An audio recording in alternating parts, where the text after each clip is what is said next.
Together we say, I confess to Almighty God and to you, my brothers and sisters, that I have greatly sinned in my thoughts and in my words, in what what I I have have done done, and in what I have failed to do. do. To my fault, to my fault, to my most grievous fault. Therefore I ask Blessed Mary, ever Virgin, all the angels and saints, and you, my brothers and sisters, to pray for me to the Lord our God. May Almighty God have mercy on us, forgive us our sins, and bring us to everlasting life. Amen.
Let us pray.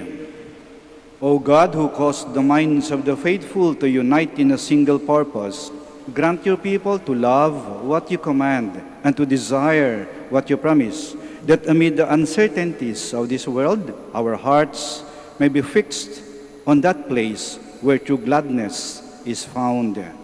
Through our Lord Jesus Christ, your Son, who lives and reigns with you in the unity of the Holy Spirit, one God, forever and ever. Amen. Please be seated.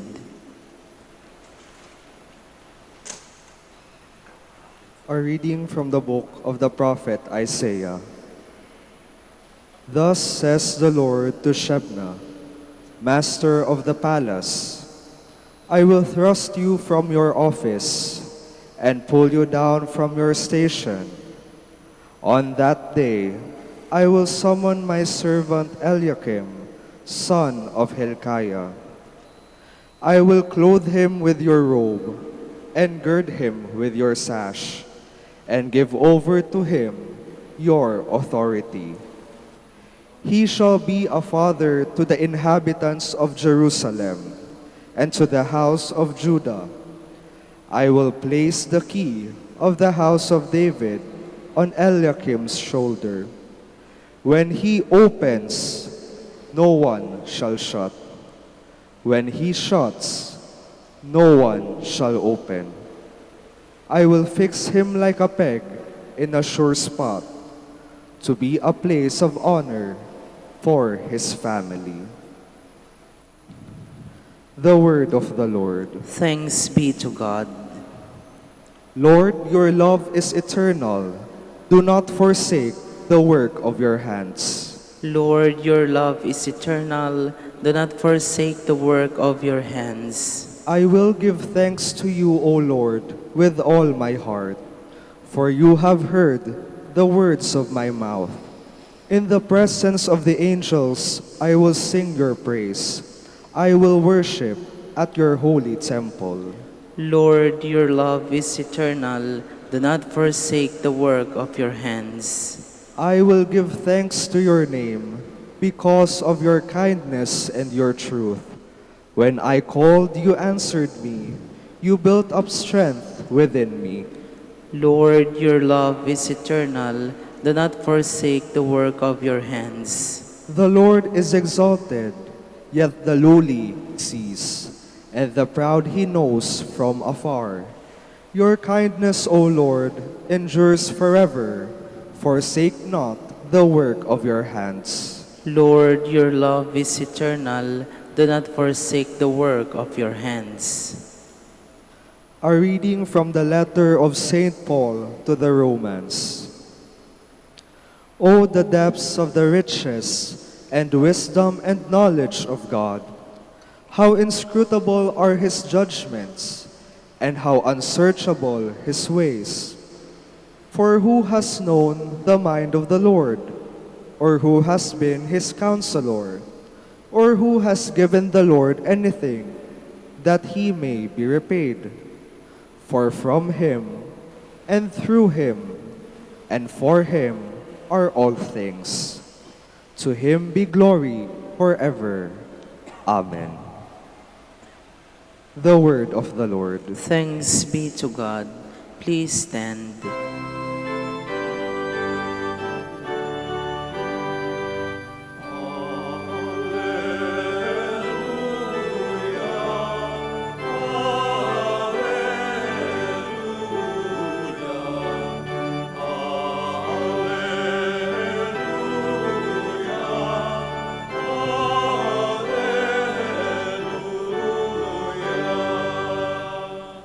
You are Peter, and upon this rock I will build my church, and the gates of the netherworld shall not prevail against it.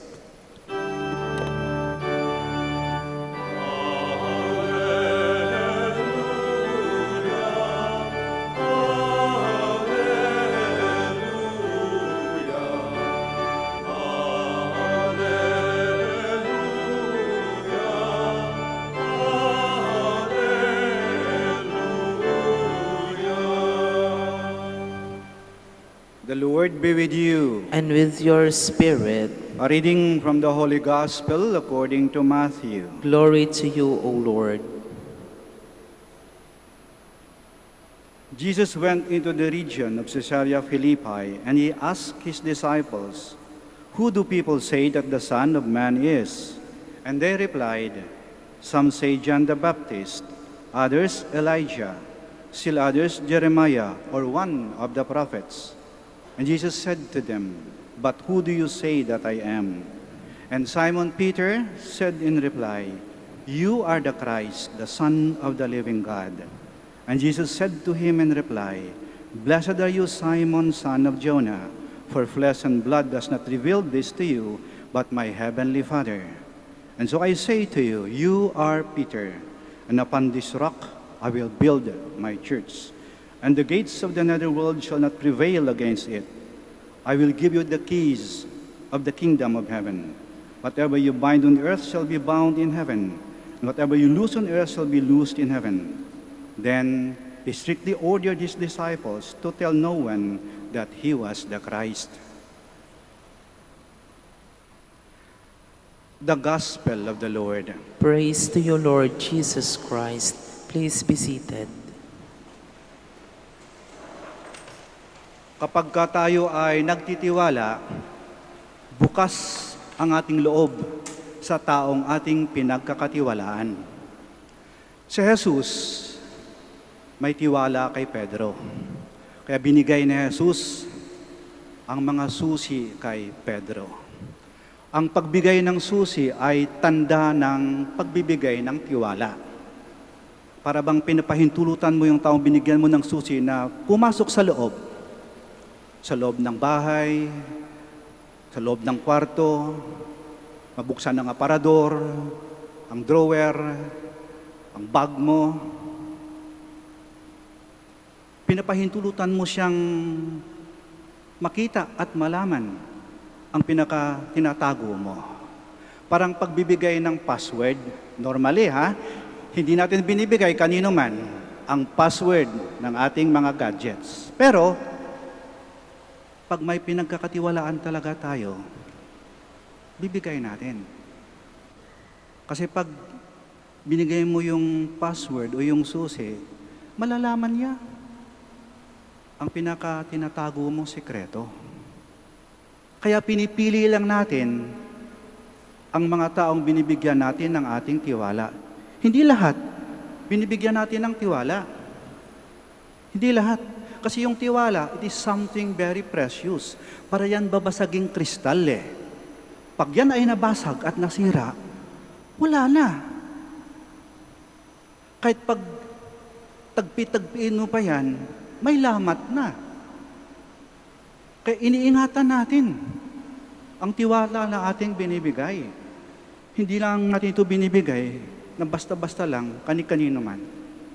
Naalaala nyo, kayong mga mag-asawa na kayo nagliligawan, nang sinagot ni babae si lalaki, anong sinabi ng babae?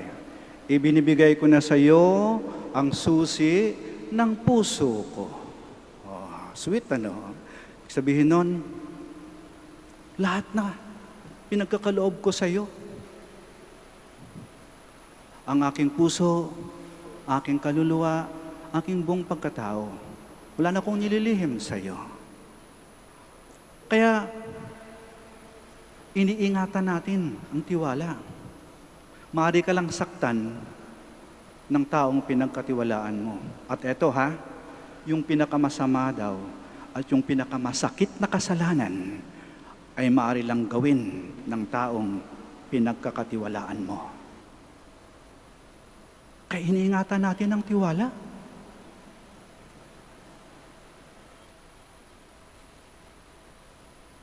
Pinipili natin ang mga taong ating pinagkakatiwalaan. Mapalad ka kapag pinagkatiwalaan ka. When we are trusted, we bring out the best in us. Kapag ikaw ay pinagkakatiwalaan, patutunayan mo na karapat-dapat ka ng tiwala. Hindi mo sisirain yun. Hindi mo sasayangin yun. Iingatan mo yun. Patutunayan mo sa taong nagtiwala sa iyo na hindi sa nagkamali sa pagbigay ng tiwala sa iyo. Iingatan mo yung tiwala na yan.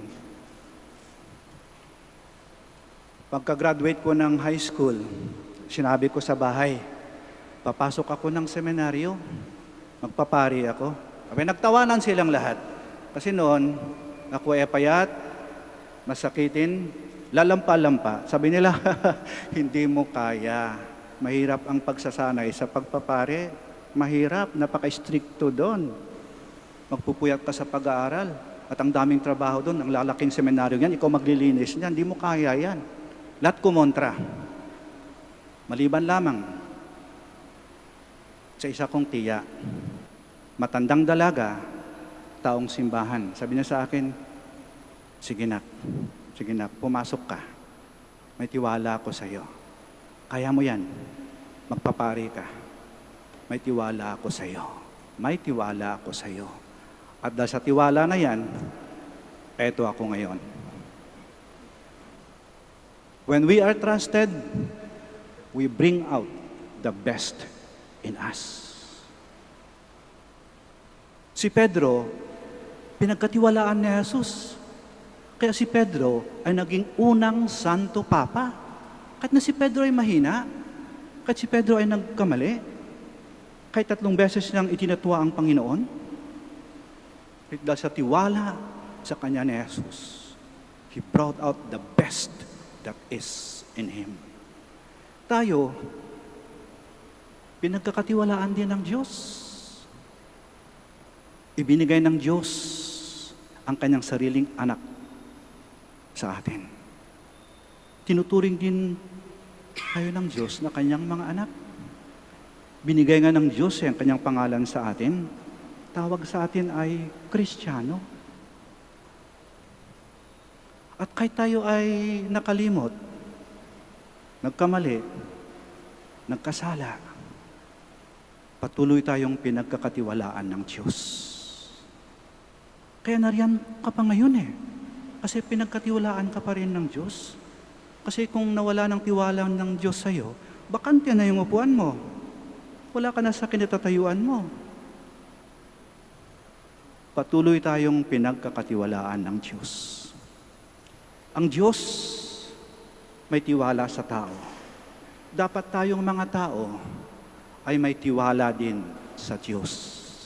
At isang magandang patunay na tayo ay may tiwala sa Diyos ay ngayong panahong ito ng pandemyang to, nung krisis na to, patunayan natin na may tiwala tayo sa Diyos. May Diyos sa mundong ito. Hindi tayo pababayaan. Malalampasan natin to. Magtiwala ka. When we are trusted, we bring out the best in us. Huwag nating sirain ang tiwala na binibigay sa atin ng mga taong tunay na nagmamahal sa atin. At huwag din nating sayangin ang tiwala na binibigay ng Diyos sa atin. Hilingin natin sa ating Panginoon at sa ating mahal na Ina. Panginoon, mahal na Ina, sa mga sandali po, sa mga pagkakataon po na sinayang ko o sinira ko ang tiwala ninyo sa akin, patawad po. Patawad po. Panginoon, mahal na Ina, bigyan niyo po ako ng sapat na lakas at sapat na katatagan upang wag kong walain ang tiwala na binigay niyo sa akin. With your trust in me, I can become the best that I can be. Panginoon, mahal na Ina, salamat po sa tiwala. Let us all stand. Let us profess our faith. I believe in one God, the Father Almighty, maker of heaven and earth, of all things visible and invisible. I believe in one Lord Jesus Christ, the only begotten Son of God, born of the Father before all ages, God from God, light from light, true God from true God, begotten and not made, consubstantial with the Father. Through Him all things were made. For us men and for our salvation, He came down from heaven, and by the Holy Spirit was incarnate of the Virgin Mary and became man. For our sake He was crucified under Pontius Pilate. He suffered death and was buried, and rose again on the third day in accordance with the Scriptures. He ascended into heaven, and is seated at the right hand of the Father. He will come again in glory to judge the living and the dead, and His kingdom will have no end. I believe in the Holy Spirit, the Lord, the giver of life, who proceeds from the Father and the Son, who in the Father and the Son is adored and glorified, who has spoken to the prophets. I believe in one holy, Catholic, and Apostolic Church. I confess one baptism for the forgiveness of sins, and I look forward to the resurrection of the dead and the life of the world to come. Amen. The Lord entrusted the keys of the kingdom to Peter. Let us pray to the Father that our faith in Christ will build up the church with love. We pray, remember your church, Lord. Remember your church, Lord. May Pope Francis, with all the bishops who have succeeded Peter and the apostles in the ministry of shepherding, lead us in sound doctrine and morality in these times of trouble and uncertainty. We pray. Remember your church, Lord. May the Church rely on the risen Christ who has overcome the world as she confronts human weakness, scandal, evil, and death. We pray. Remember your church, Lord. May the government and civil leaders neither abuse their power nor resort to violence, but rather see themselves as God's stewards and instruments to do good and defend the rights of the poor and the weak. We pray. Remember your church, Lord. May all teachers, catechists, students, and lay workers profess Christ as the only Messiah and proclaim His gospel through their prayer and work. We pray. Remember your church, Lord.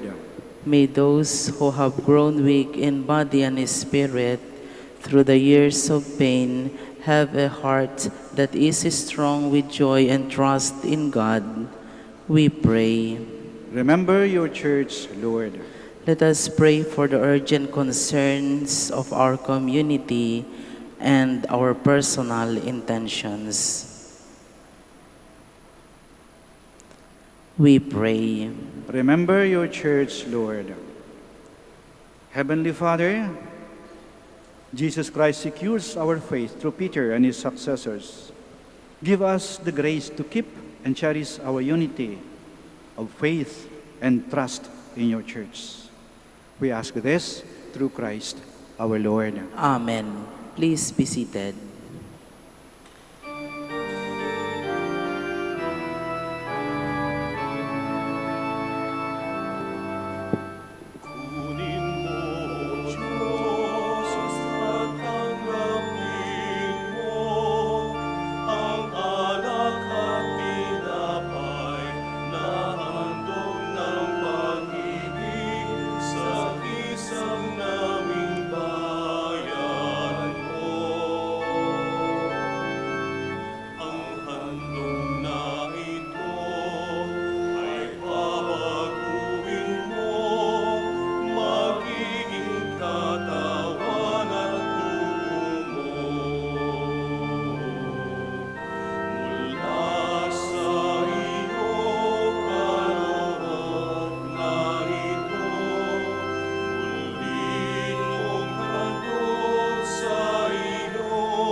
Please stand. Pray, my dear friends, that our sacrifice may be acceptable to God, the Almighty Father. May the Lord accept the sacrifice at your hands for the praise and glory of His name, for our good and the good of all His holy church. O Lord, who gained for yourself a people by adoption, to the one sacrifice offered once for all, bestow graciously on us, we pray, the gifts of unity, of peace, and trust in your church. Through Christ our Lord. Amen. The Lord be with you. And with your spirit, Lift up your hearts. we lift them up to the Lord. Let us give thanks to the Lord our God. It is right and just. It is truly right and just, our duty and our salvation, always and everywhere to give you thanks, Lord Holy Father, Almighty and eternal God. For when your children were scattered afar by sin, through the blood of your Son and the power of the Spirit, you gathered them again to yourself, that the people, formed as one by the unity of the Trinity, made the body of Christ and the temple of the Holy Spirit, might, to the praise of your manifold wisdom, be manifest as the church. And so in the company with the choirs of angels we praise you, and with joy we proclaim,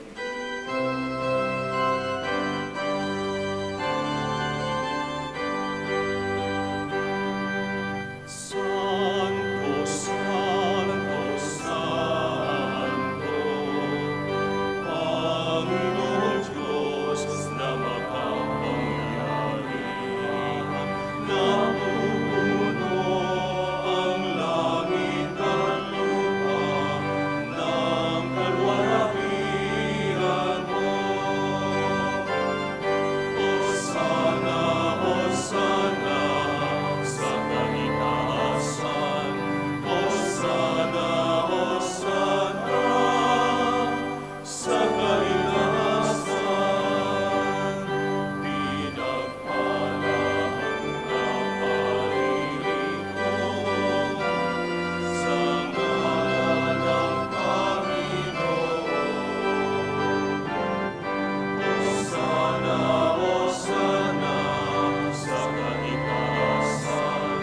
Hosana, Hosana, sa kaitaasan. Please kneel. You are indeed holy, O Lord, the fount of all holiness. Make holy, therefore, these gifts, we pray, by sending down your Spirit upon them like the dewfall, so that they may become for us the body and blood of our Lord Jesus Christ.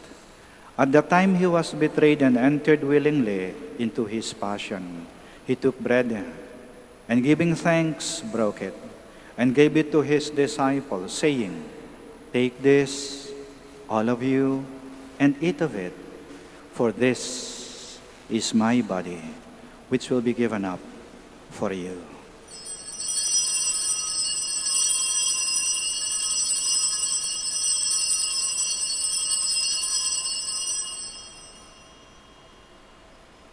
In a similar way, when supper was ended, he took the chalice, and once more giving thanks, he gave it to his disciples, saying, "Take this, all of you, and drink from it, for this is the chalice of my blood, the blood of the new and eternal covenant, which will be poured out for you and for many, for the forgiveness of sins.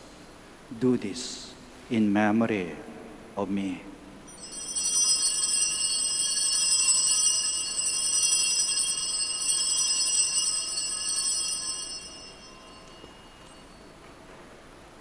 The mystery of faith.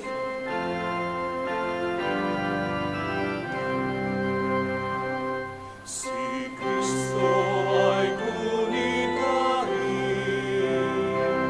sarili ay inihain, bilang ang pagkain inuwi, pinagsasaluhan natin, hanggang sa siya'y dumating, hanggang sa siya'y dumating.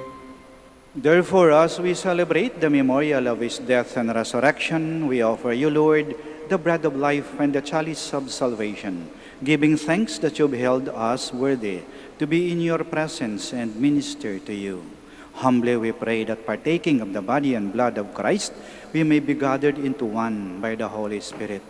Remember, Lord, your church spread throughout the world, and bring her to the fullness of charity, together with Francis, our Pope, Socrates, our Bishop, Fidelis, his assistant, and all the clergy. Remember also our brothers and sisters who have fallen asleep in the hope of the resurrection, and all who have died in your mercy. Welcome them into the light of your face. Have mercy on us all, we pray, that with the Blessed Virgin Mary, Mother of God, with Blessed Joseph, her spouse, with the blessed apostles and all the saints who have pleased you throughout the ages, we may merit to be co-heirs to eternal life, and may praise and glorify you to your Son, Jesus Christ. Through him, and with him, and in him, O God, Almighty Father, in the unity of the Holy Spirit, all glory and honor is yours, forever and ever.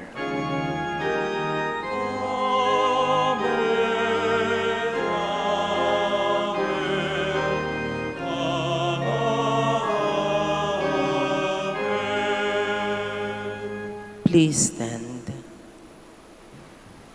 Now, full of trust and confidence, we pray to our Father in the words Christ taught us.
Deliver us, Lord, we pray, from every evil.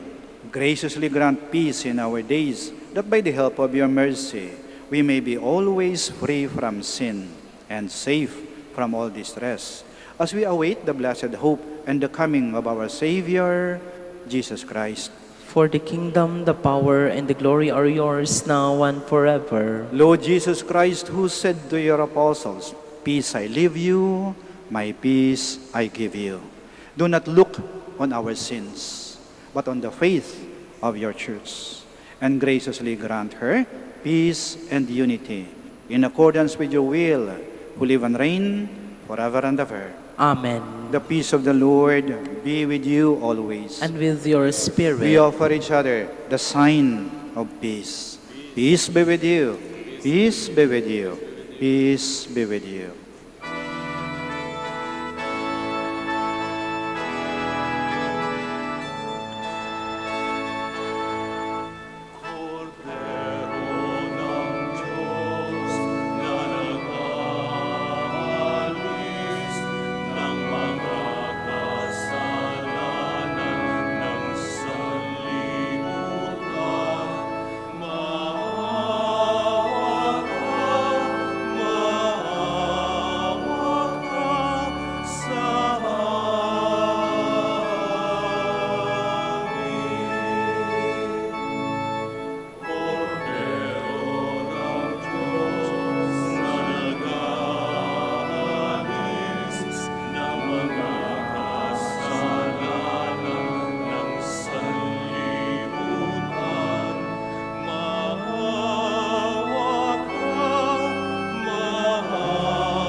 nag-aalis ng mga kasalanan ng sanlibutan.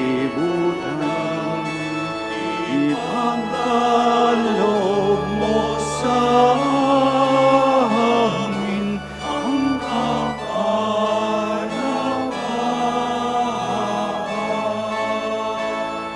Please kneel. Here is Jesus Christ, the God who trusts us, ang Diyos na may tiwala sa atin. He is the Lamb of God who takes away the sins of the world. Blessed are those called to the supper of the Lamb. Lord, I am not worthy that you should enter under my roof, but only say the word and my soul shall be healed.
Please stand.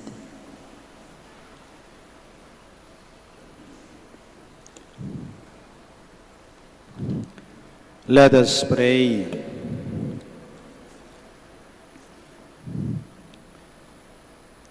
Complete within us, O Lord, we pray, the healing work of your mercy, and graciously perfect and sustain us, so that in all things we may please you, through Christ our Lord. Amen.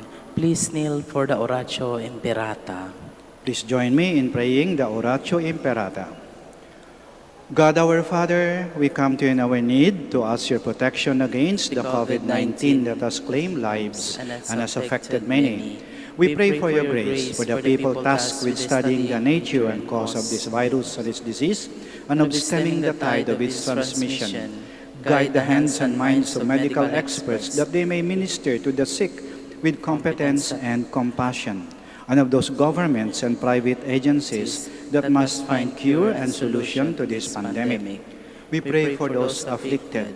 May they be restored to health soon. Grant us the grace to work for the good of all and to help those in need. Grant this to our Lord Jesus Christ, your Son, who lives and reigns with you in the unity of the Holy Spirit, God, forever and ever. Amen. Mary, help of all Christians. Pray for us. Saint Raphael the Archangel. Pray for us. Saint Roch. Pray for us. Saint Lorenzo Ruiz. Pray for us. Saint Pedro Calungsod. Pray for us. Please be seated for the announcement.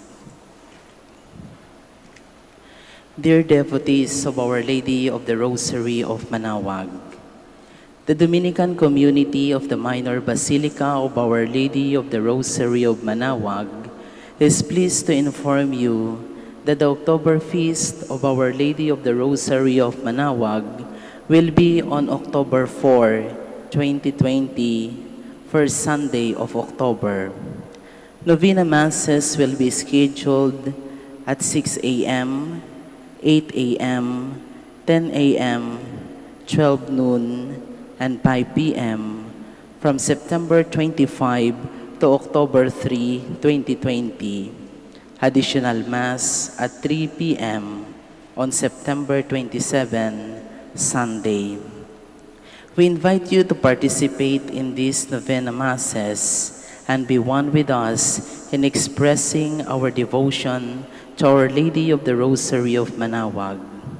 If you wish to sponsor one or several of the Novena Masses, you may fill up the form at the counters for Masses and submit it with your donation, where you will be provided with an acknowledgement receipt, or you may visit our website, http://manawagbasilica.org, for online pamisa, where online and other options for donation will be available. All names of donors and sponsors will be included in the electronic souvenir program. Thank you very much for your continued support. God bless you. Please stand. Maraming salamat po sa inyong pagdalo sa banal na misa. Kayo pong naririto sa loob ng Basilika ng Our Lady of the Rosary of Manaoag at kayo pong nasa inyong mga tahanan. Maraming salamat po. Naway patuloy tayong laging bigyan ng sapat na biyaya at tulong ng ating mahal na ina, ang Birhen ng Manaoag. The Lord be with you. And with your spirit. May Almighty God bless you, the Father, the Son, and the Holy Spirit. Amen. Our celebration of the Mass is ended. Go to love and to serve the Lord. Thanks be to God. Prayer for the blessing of the sick. God, our Almighty Father, by your blessing you give us strength and support in our sickness. Turn with kindness toward our sick brothers and sisters. Free them from all sickness and restore them to good health through the intercession of Our Lady of the Rosary of Manaoag. We ask this through Christ our Lord. Amen. Blessing of religious articles. Yung may mga pabibendisyonan po, mangyari lamang po na itaas yung mga pabindisyonan ninyo. At wag na po kayong umalis sa inyong kinaroroonan. Ako na po ang lalapit upang wisikan kayo ng holy water. Prayer for the blessing of religious articles. in memory of the mysteries of the life, death, and resurrection of our Lord Jesus Christ, and to the honor and glory of the Blessed Virgin Mary, Mother of Christ and Mother of the Church, Our Lady of the Rosary of Manaoag, may these rosaries, candles, images, oil, scapulars, crucifix, and other articles of devotion be blessed and made holy. In the name of the Father, and of the Son, and of the Holy Spirit. Amen.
A coronavirus prayer. In the name of the Father, and of the Son, and of the Holy Spirit. Amen. Lord Jesus Christ, you traveled through towns and villages, curing every disease and illness. At your command, the sick were made well.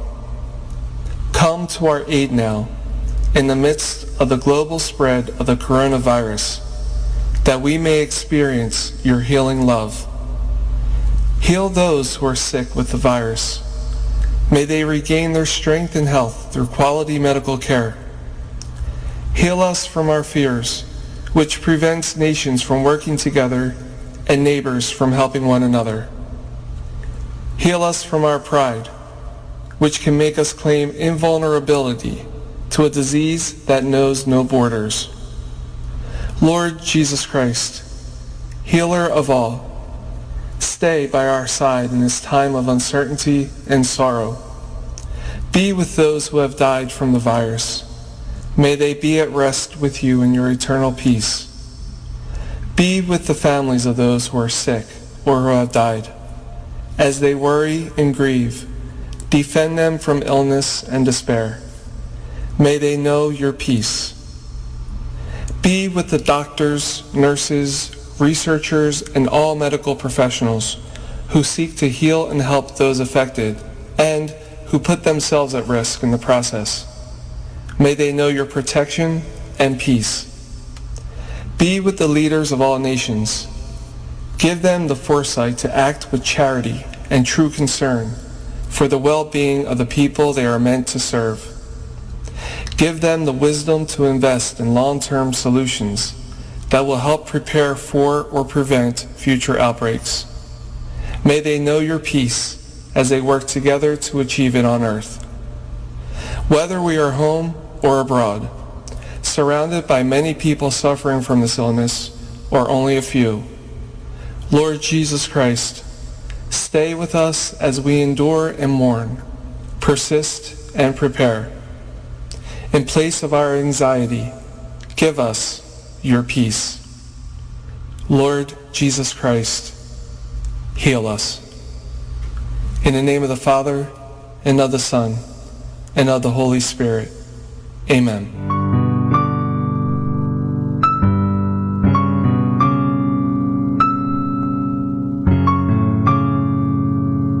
Prayer for our OFW. Lord Jesus, we put ourselves at the foot of your holy cross with Our Lady of the Rosary of Manaoag, as we acknowledge that we are nothing without you, and by your death you have redeemed the world. We believe in faith that nothing is impossible with you. We lift up to you our OFW listeners all over the world, whom we offer our prayers and every Holy Mass from the Minor Basilica of Our Lady of the Rosary of Manaoag. Lord, words cannot describe and express what they are sacrificing in order to have a better chance in life.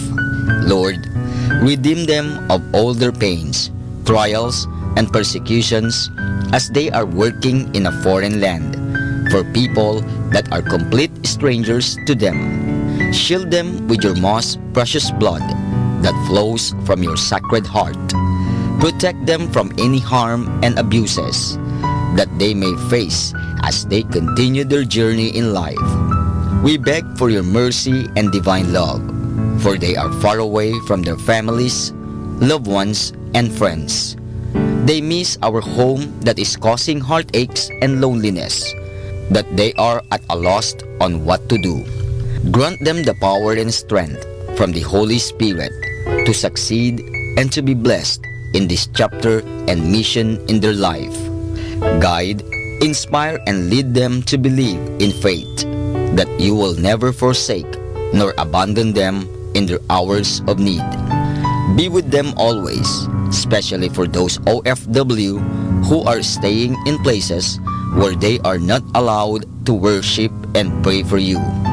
Make their bodies, minds, and spirit be your temple.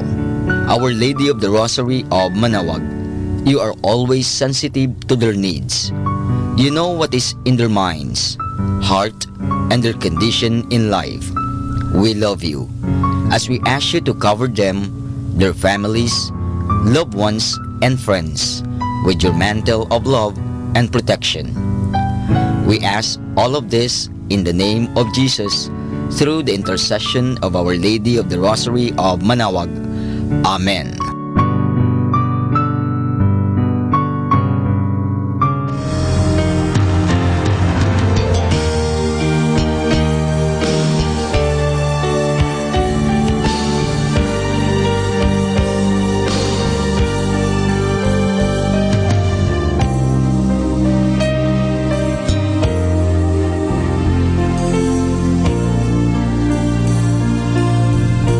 Prayer for priests. O Almighty Eternal God, look upon the face of your Son, and for love of him who is the eternal High Priest, have pity on your priests. Remember, O most compassionate God, that they are but weak and frail human beings. Stir up in them the grace of their vocation, which is in them by the imposition of the bishop's hands.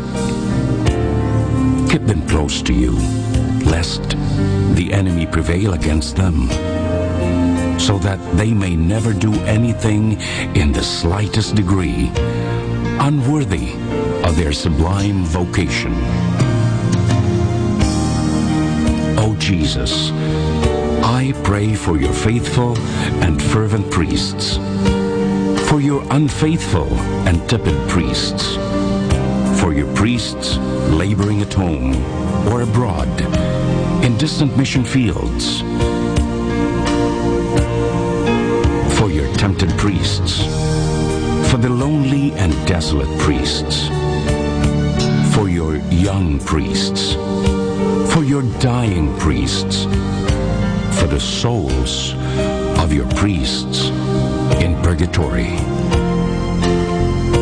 But above all, I commend to you the priests dearest to me, the priest who baptized me, the priests who absolved me from my sins, the priests at whose masses I assisted, and who gave me your body and blood in Holy Communion, the priests who taught and instructed me, or helped me and encouraged me, all the priests to whom I am indebted in any way.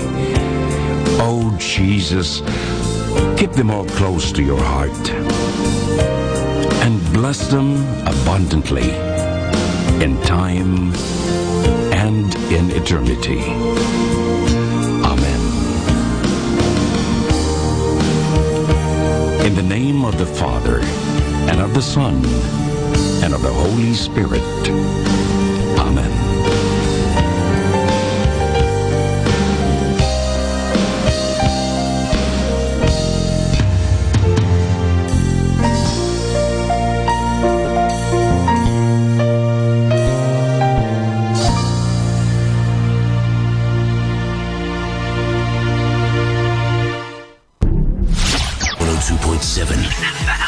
Manaoag, Dominican Radio. Our time now is 9 o'clock in the morning. Let us now have our time check prayer.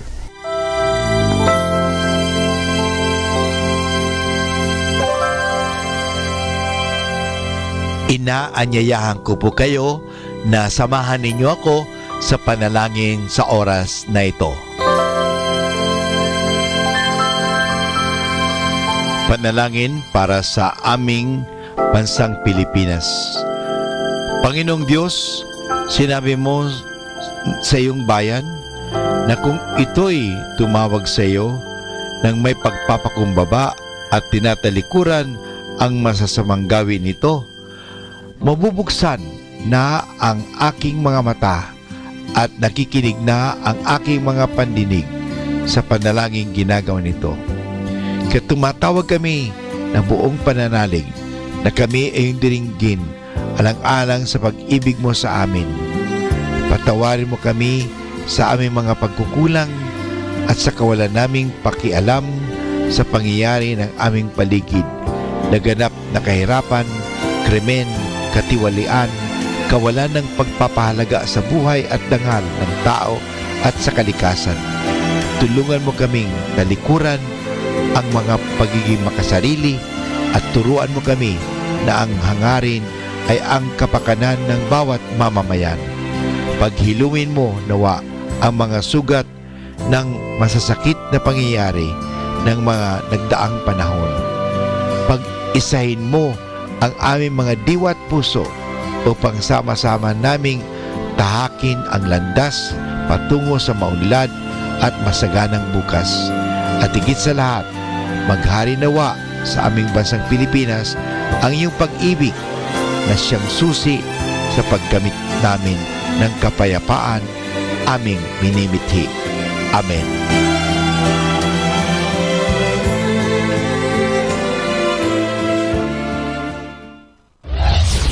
This is Manaoag Dominican Broadcasting Incorporated, a religious, non-commercial radio station.